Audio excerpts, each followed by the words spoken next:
जय सीताराम। आज हम बात करेंगे उन महान संत की जिन्होंने श्री रामचरितमानस जैसा पवित्र ग्रंथ लिखा, जिन्होंने शक्तिशाली हनुमान चालीसा का निर्माण किया तथा अन्य कई ग्रंथों का निर्माण किया और सनातन धर्म का गौरव बढ़ाया। आज हम बात करेंगे श्री गोस्वामी तुलसीदास जी के जन्म से लेकर पूरे जीवन के बारे में। तो चलिए शुरू करते हैं। प्रयाग के पास चित्रकूट जिले में राजापुर नामक एक ग्राम है। वहाँ आत्माराम दुबे नाम के एक प्रतिष्ठित सरयू पारीण ब्राह्मण रहते थे। उनकी धर्मपत्नी का नाम हुलसी था। संवत 1554 की श्रावण शुक्ल सप्तमी के दिन अभुक्त मूल नक्षत्र में इन्हीं भाग्यवान दंपति के यहाँ 12 महीने तक गर्भ में रहने के पश्चात गोस्वामी तुलसीदास जी का जन्म हुआ।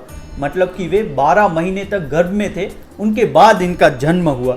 जन्मते समय बालक तुलसीदास रोए नहीं, किंतु उनके मुख से राम का ही शब्द निकला। मतलब कि जन्म हुआ तभी ही उनके मुख से पहला ही शब्द राम नाम का निकला। मतलब उनका जन्म ही राम को समर्पित था। तो चलिए आगे बढ़ते हैं। उनके मुख में 3232 दांत यूं ही मौजूद थे। मतलब जन्म के समय ही उनके मुख में 32 दांत थे। वैसे नॉर्मल बालक को 32 दांत आने में समय लगता है, 1 साल 2 साल ऐसा, लेकिन इनका तो जन्म के समय ही 32 दांत थे। उनका दिल डौल 5 वर्ष के बालक का सा था। मतलब कि वो जन्मे तभी ही उनका शरीर भी उतना था कि जैसे कि 5 वर्ष का बालक हो। तो चलिए आगे बढ़ते हैं। इस प्रकार के अद्भुत बालक को देखकर पिता अमंगल की शंका से भयभीत हो गए और उसके संबंध में कई प्रकार की कल्पनाएं करने लगे। माता हुलसी को यह देखकर बड़ी चिंता हुई।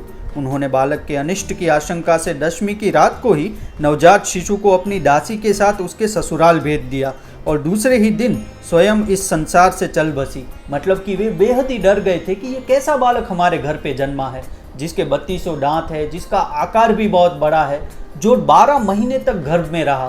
तो यही डर से उन्होंने बालक को, नवजात शिशु यानी तुलसीदास जी को, अपनी दासी को दे दिया और उसके बाद उनकी माता चल बसी। तो चलिए आगे बढ़ते हैं। दासी ने, जिसका नाम चुनिया था, बड़े प्रेम से बालक का पालन पोषण किया। जब तुलसीदास जी लगभग 5.5 वर्ष के हुए, चुनिया का भी देहांत हो गया। अब आप ही सोचिए, पहले उनका जन्म ही ऐसी परिस्थिति में हुआ कि उनके माता पिता बहुत ही डर गए। फिर उन्होंने उनको अपनी दासी को सौंप दिया। अब दासी भी 5 वर्ष की आयु हुई जब तुलसीदास जी की, वे भी चल बसे। इसके बाद आगे क्या होता है चलिए जानते हैं। अब तो बालक अनाथ हो गया, वह द्वार द्वार भटकने लगा। इस पर जगत जननी पार्वती जी को उस होनहार बालक पर दया आ गई। वे ब्राह्मणी का वेश धारण कर प्रतिदिन उनके पास जाती और उसे अपने हाथों से भोजन करा जाती। मतलब कि पार्वती जी स्वयं ब्राह्मणी का रूप लेकर तुलसीदास जी के पास जाते थे और उन्हें भोजन कराते थे। तो चलिए आगे बढ़ते हैं। इधर भगवान शंकर जी की प्रेरणा से रामशैल पर रहने वाले श्री अनंतानंद जी के प्रिय शिष्य श्री नरहरियानंद जी ने इस बालक को ढूंढ निकाला और उसका नाम राम बोला रखा। तभी उनका नाम राम बोला रखा गया। तो चलिए आगे बढ़ते हैं। उसे वे अयोध्या ले गए और वहाँ संवत 1561 माघ शुक्ल पंचमी शुक्रवार को उसका यज्ञोपवीत संस्कार कराया। बिना सिखाए ही बालक राम बोला ने गायत्री मंत्र का उच्चारण कर दिया, जिसे देखकर सब लोग चकित हो गए। यानी कि यहाँ से गुरुजी उन्हें अयोध्या ले गए, उसके बाद उनका यज्ञोपवीत हुआ, पर उसके बाद ही उन्होंने किसी के भी सिखाए बिना ही गायत्री मंत्र का उच्चारण किया। यानी कि तुलसीदास जी का जन्म पहले से ही दिव्य था। सब लोग वहाँ पे चकित हो गए कि ये कैसा बालक है। तो चलिए आगे बढ़ते हैं। इसके बाद नरहरि स्वामी ने वैष्णवों के 5 संस्कार करके राम बोला को राम मंत्र की दीक्षा दी और अयोध्या ही में रहकर उन्हें विद्याध्ययन कराने लगे। बालक राम बोला की बुद्धि बड़ी प्रखर थी। एक बार गुरु मुख से सो जान लेते थे, उन्हें वह कंठस्थ हो जाता था। वहाँ से कुछ दिन बाद गुरु शिष्य दोनों शुक्र क्षेत्र पहुँचे। वहाँ श्री नरहरि जी ने तुलसीदास जी को रामचरित सुनाया। कुछ दिन बाद वे काशी चले आए। काशी में शेष सनातन जी के पास रहकर तुलसीदास जी ने 15 वर्ष तक वेद वेदांत का अध्ययन किया। इधर उनकी लोकवासना कुछ जागृत हो उठी और अपने विद्या गुरु से आज्ञा लेकर वे अपनी जन्मभूमि को लौट आए। वहाँ आकर उन्होंने देखा कि उनका परिवार सब नष्ट हो चुका है। उन्होंने विधि पूर्वक अपने पिता आदि का श्राद्ध किया और वहीं रहकर लोगों को भगवान राम की कथा सुनाने लगे। यानी कि वो अयोध्या से फिर से वापस चले आए और उधर ही उनके पिता माता आदि का उन्होंने श्राद्ध किया और उसके बाद वहीं पर राम कथा सबको सुनाने लगे। उनकी बुद्धि बहुत ही तेज थी। वो कुछ भी एक बार भी मंत्र सुनते थे तो उन्हें कंठस्थ हो जाता था। तो चलिए आगे बढ़ते हैं। संवत 1583 ज्येष्ठ शुक्ल त्रयोदशी गुरुवार के दिन भारद्वाज गोत्र की एक सुंदर कन्या के साथ उनका विवाह हुआ और वे सुखपूर्वक अपनी नवविवाहिता वधू के साथ रहने लगे। एक बार उनकी स्त्री भाई के साथ अपने मायके चली गई। पीछे पीछे तुलसीदास जी भी वहां जा पहुंचे। उनकी पत्नी ने इस पर उन्हें बहुत धिक्कारा और कहा कि मेरे इस हाड मांस के शरीर में जितनी तुम्हारी आसक्ति है उससे आधी भी यदि भगवान में होती तो तुम्हारा बेड़ा पार हो गया होता। तुलसीदास जी को ये शब्द लग गए। वे एक क्षण भी नहीं रुके, तुरंत वहां से चल दिए। वहां से चलकर तुलसीदास जी प्रयाग आए। वहां उन्होंने गृहस्थ वेश का परित्याग कर साधु वेश ग्रहण कर लिया।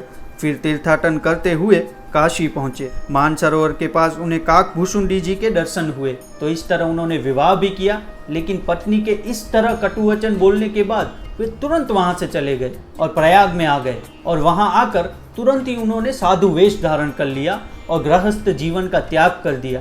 उसके बाद वे काशी गए और वहां पर उन्हें काकभूषुंडी जी के दर्शन हुए। काशी में तुलसीदास जी राम कथा कहने लगे। वहां उन्हें एक दिन एक प्रेत मिला जिसने उन्हें हनुमान जी का पता बतलाया।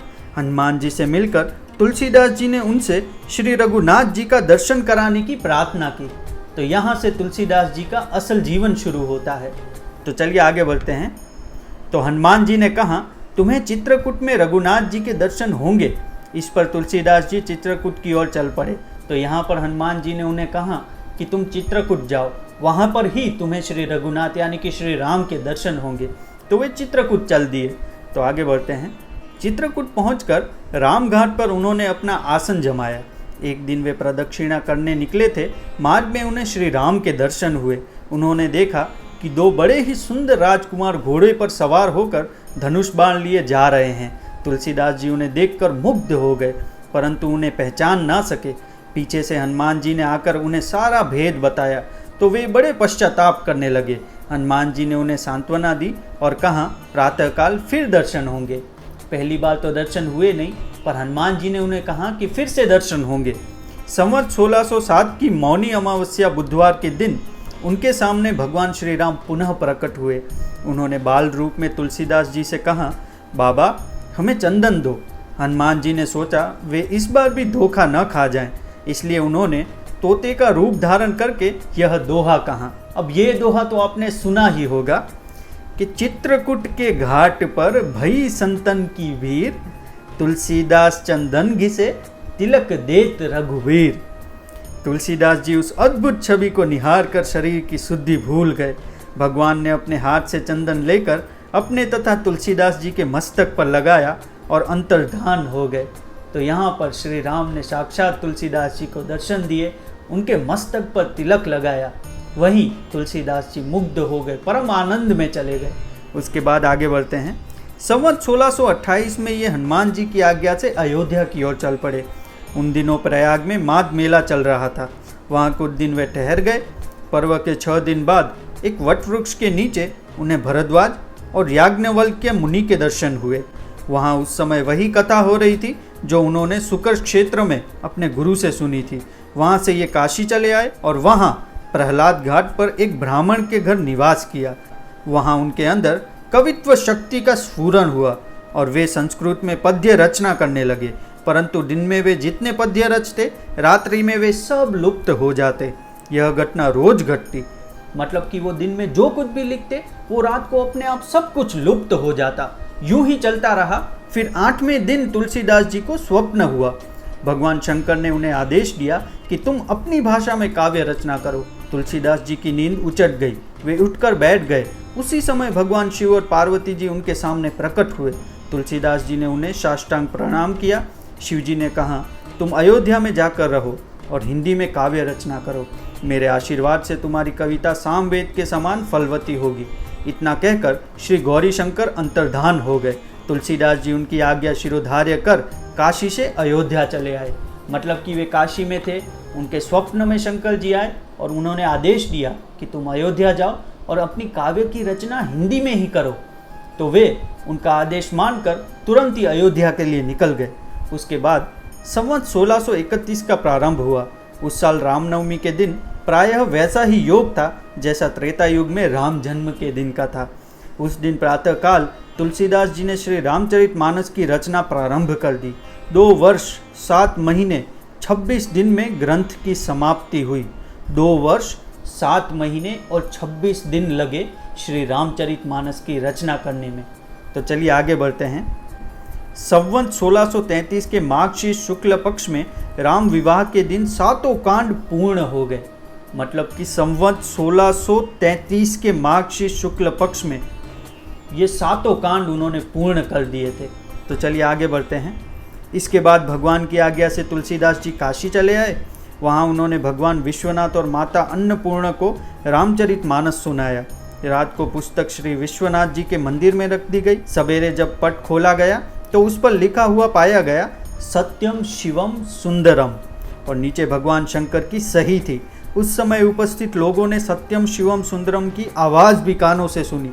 यानी कि तुलसीदास जी ने रामचरितमानस पूर्ण करके काशी विश्वनाथ मंदिर में रखा, और जैसे ही सुबह द्वार खुले तो उस पर सत्यम शिवम सुंदरम लिखा हुआ था और श्री शंकर जी की सही भी थी।